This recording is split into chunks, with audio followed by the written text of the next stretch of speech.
Hello friends, कैसे आप सभी लोग। स्वागत है आप सभी का एक बार फिर से हमारे यूट्यूब चैनल पे। ठीक है, तो आज हम लोग देखने वाले हैं ईएमआई के बारे में। ठीक है, इस वीडियो में हम लोग जानेंगे ईएमआई क्या होता है और ईएमआई इससे मतलब ईएमआई अच्छा होता है या फिर बुरा होता है। ठीक है, तो दोनों फेज हम लोग देखेंगे। ठीक है, तो चलिए शुरू करते हैं।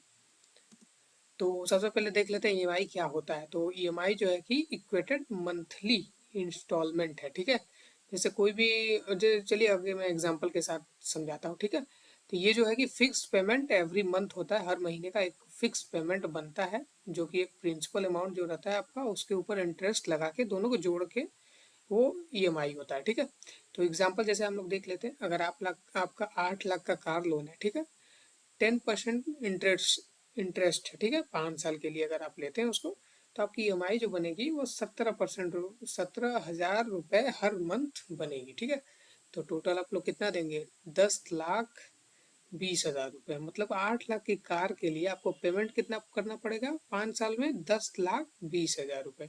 एक्स्ट्रा कितना दे रहे हैं आप बैंक को, 2,20,000 रुपये। ठीक है, तो इसमें की चीज़ क्या है, देखिए, यू पे 2.2 lakh interest for a car that loss 50% value.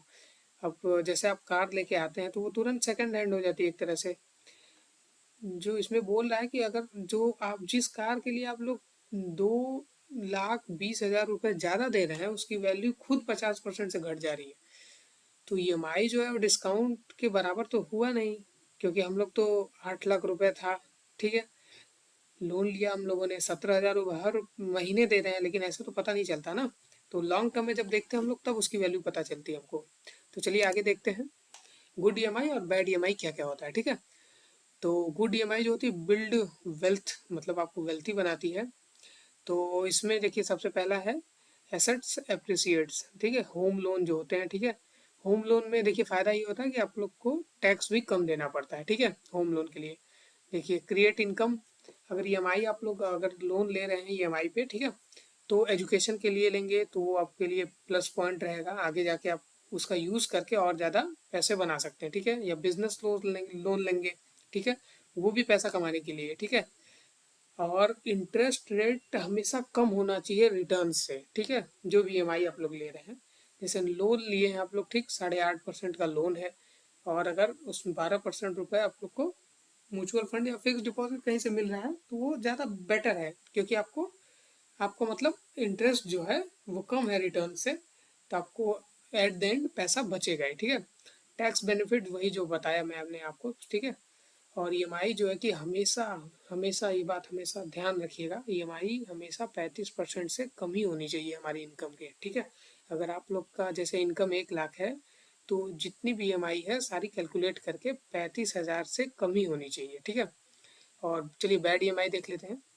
Assets डिप्रिसिएट्स, मतलब ये जो है कि आपके एसेट्स को घटा देता है वैल्यू, जो भी आप खरीदे हैं। जैसे कार, वही जैसे बताया मैंने आपको कि कार जैसे ही ले आएंगे आप लोग, उसकी वैल्यू तुरंत डाउन हो जाती है। फ़ोन ईएमआई हो गया, फ़ोन हो गया, वो भी तुरंत, आप जानते हैं, कभी 10,000 का फ़ोन कभी आप 11,000 में बेच सकते हैं, इम्पॉसिबल है।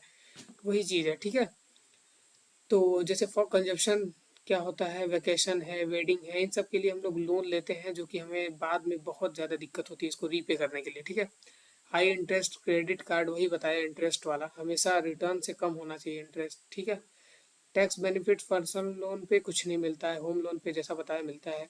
ठीक है, ईएमआई देखिए यहाँ भी है ना, ईएमआई जो ग्रेटर देन 50% से ज़्यादा अगर ईएमआई है, तो सबसे बेकार चीज़ है। ठीक है, तो चलिए आगे देखें, ईएमआई एंड फाइनेंशियल फ्रीडम का मैथ देख लेते हैं हम लोग। ठीक है, अगर इनकम आपकी 1 लाख रुपए महीने है, ठीक है, तो बैड ईएमआई ट्रैप क्या हो जाएगा, केस वन है। ठीक है, कार, फोन, पर्सनल लोन, अगर ये सब मिला जुला के 35,000 की ईएमआई है, ठीक, लेफ्ट टू इन्वेस्ट 10,000 रुपये मान लीजिए इन्वेस्ट करने के लिए बचा आपके पास। 30 साल बाद, 30 साल आपको लगेंगे वेल्दी बनने के लिए। ठीक है, वेल्थ जनरेट करने के लिए, अगर आप जॉब पे हैं डिपेंडेंट। ठीक है, और पर्सनल लोन लिया है आप लोगों ने, फ़ोन लिया है, कार लिया है। ठीक है, तो अगर आपकी जॉब चली गई तो सब कुछ खत्म।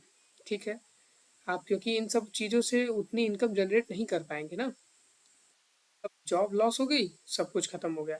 चलिए इसी दूसरा केस देखते हैं, गुड ईएमआई। गुड ईएमआई में अगर ईएमआई जैसे होम लोन लिया, ठीक है, होम के लिए, तो होम ईएमआई हो गई 35,000, प्लस टैक्स सेव किया जो आप लोगों ने 5,000 रुपये, और अगर आप इन्वेस्ट करते हैं अगला 25 ईयर, अरे सॉरी 25,000 इन्वेस्ट करते हैं, ठीक है, तो रिजल्ट देखिए क्या मिलता है आपको। हाउस प्लस 47 लाख, कॉर्पस इन 20 ईयर, 20 साल में, ठीक है। तो अगर लेकिन जॉब आपकी अगर चली जाती है तो आप घर को रेंट पे भी दे सकते हैं, ठीक है। तो ये गुड ईएमआई में आ गया, क्योंकि जो आपका होम है वो एट द टाइम, जैसे अगर टाइम जैसे जैसे बढ़ता जाएगा उसकी वैल्यू बढ़ती जाएगी। घर का वैल्यू कभी घटता नहीं है, जैसे जमीन प्लॉट्स हो गए इन सब की वैल्यूज कभी घटती नहीं है। तो चलिए एक चीज़ देखिए, अब यहाँ देखिए सबसे अच्छी चीज़ देखिए, 17,000 का कार ईएमआई था, ठीक है, आपका हर महीने आ रहा था ना, जैसे हम लोगों ने पीछे देखा, पीछे देखा ना, ये था ना 17,000 रुपये मंथ। अब ये देखिए यहाँ पे 17,000 रुपये कार का ईएमआई वर्सेस 17,000 की एसआईपी, अगर 5 साल के लिए करते हैं आप लोग, तो उसका डिफरेंस देखिए 24 लैक्स का डिफरेंस आ रहा है, जो कि छोटा मोटा अमाउंट नहीं है, बहुत बड़ा अमाउंट है, ठीक है। तो चलिए देखते हैं कुछ रूल्स हैं ईएमआई के लिए, ठीक है। 40% मैक्स, मतलब आल ईएमआई, जो जितनी भी ईएमआई है वो सब आपकी 40% से कम होनी चाहिए, ठीक है ना। और ये 40% किसका लेंगे, पूरे घर की सैलरी है, अकेले की नहीं, पूरे होम की, मतलब घर में जितने भी लोग हैं आपके, उन सब की सैलरी का 40% से कम होना चाहिए ईएमआई, ठीक है। 30% मैक्सिमम क्या होना चाहिए, होम ईएमआई अलोन 30% से कम होनी चाहिए आपकी, घर की ईएमआई जो है वो 30% से कम होनी चाहिए इनकम की, ठीक है। और 20% डाउन, मतलब पे 20% डाउन पेमेंट मिनिमम, मिनिमम कम से कम आपको 20% डाउन पेमेंट करना ही है, कोई चीज़ अगर आप ईएमआई पे उठा रहे हैं। उसके बाद करने के बाद ये सब चीज़ें चेक करनी है आपको, 40% 30% जो है ईएमआई, ठीक है। और उसके बाद 10x टैक्स क्या है, test, will asset be worth 10% more in 5 years. अब देखिए ये चीज़ है, अब जैसे आपने कोई एसेट्स खरीदा, ठीक, अगर टैक्स टेस्ट तो मतलब कि 10% से क्या वो 5 साल में ग्रो करेगा जो आप भी एसेट ले रहे हैं, ठीक, अगर हाँ तो ठीक है, अगर नहीं तो अवॉइड कर दीजिए उस ईएमआई को, उसको छोड़ दीजिए, ठीक है। इमरजेंसी चेक क्या है, कैन यू पे 6 मंथ ईएमआई इफ यू, अगर जॉब गोज, मतलब अगर आपकी नौकरी चली जाती है तो क्या 6 महीने तक आप ईएमआई पे कर सकते हैं। अगर नहीं कर सकते तो यू आर ओवर लेवरेज्ड, मतलब आप कुछ ज़्यादा ही उधारी में है, ठीक है, जो कि अच्छी बात नहीं है, आप भी जानते हैं। देखिए फाइनल डिसीजन क्या बनता है, देखिए ईएमआई एक टूल है, ठीक, लाइक फायर, जैसे आग खाना बनाने के भी काम आती है और घर जलाने के भी। देखिए एक पॉजिटिव वे है, एक निगेटिव वे है, ठीक है ना। खाना बनाना क्या है, पॉजिटिव में है, और घर जलाना क्या है, निगेटिव में है। उसी तरह ईएमआई भी है, ठीक है, उसके कुछ पॉजिटिव चीज़ है और कुछ निगेटिव चीज़ है। ईएमआई कब लेनी चाहिए आपको, asset grow faster than loan rate plus tax benefit. जब भी आपको ईएमआई लेनी है तो ये देखना है कि अगर आप जो ले रहे हैं उसका जैसे एसेट ग्रो कर रहा है कि नहीं, कि आपके लोन के रेट से, इंटरेस्ट रेट जो लग रहा है आपका लोन का, उससे एसेट आपका ज़्यादा ग्रो करना चाहिए, ठीक। और ये भी देखना आपको टैक्स बेनिफिट मिल रहा है या फिर नहीं मिल रहा है, ठीक है। It force you to save plus build network earth, ठीक है। तो आपको ये भी देखना है कि क्या वो फोर्स कर रहा है आपको नेटवर्थ बिल्ड करने के लिए, ठीक है। और ईएमआई जो पहले आप देख ही चुके हैं, ठीक है। बैकअप प्लान आपके पास होना चाहिए 6 महीने का, और ईएमआई 35% से कम ही होनी चाहिए टोटल, ठीक है। अवॉइड ईएमआई कब अवॉइड करना है आपको, assets value drops every year, जब भी एसेट की वैल्यू हर साल घटती जाए तब उसको ड्रॉप कर देना, उसको छोड़ देना है, ठीक है, उस ईएमआई को।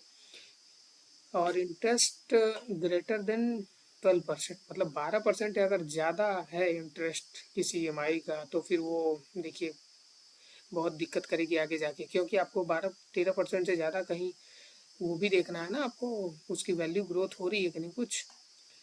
तो multiple EMI eating 50% plus salary, देखिए ये भी गलत है। अगर आपकी कई सारी ईएमआई है और 50% से ज़्यादा सैलरी आपकी चली जा रही है ईएमआई में, तो ये भी ठीक नहीं है आपके फाइनेंशियल फ्रीडम के लिए, ठीक है। और एक्शन क्या लेने की ज़रूरत है हमको, अपना चेक करिए आज ही, ठीक है, ऑडिट करिए क्या कोई भी ईएमआई इन सब चीज़ों से क्या हो रहा है, ठीक है, क्लोज ईएमआई में आ रही है, अरे बैड ईएमआई में है या फिर गुड ईएमआई में, ठीक है। और बैड ईएमआई में है तो उसको क्लोज करने की पूरी कोशिश कीजिए, ठीक है। और टारगेट करिए ईएमआई फ्री 45, मतलब 45 साल से पहले आप ईएमआई फ्री हो जाइए, ठीक है। तो आई होप आपको वीडियो पसंद आया होगा। अगर वीडियो पसंद आया हो तो वीडियो को फटाफट से लाइक कर दीजिएगा, और चैनल पे नए हैं तो चैनल को सब्सक्राइब कर लीजिए, ताकि फ्रीडम की सारी जानकारियाँ मैं आपको और अच्छे से दे पाऊँ। ठीक है, और वीडियो कैसा लगा कैन कमेंट में ज़रूर बताइएगा। ठीक है, तो मिलते हैं नेक्स्ट वीडियो में, तब तक के लिए बाय बाय।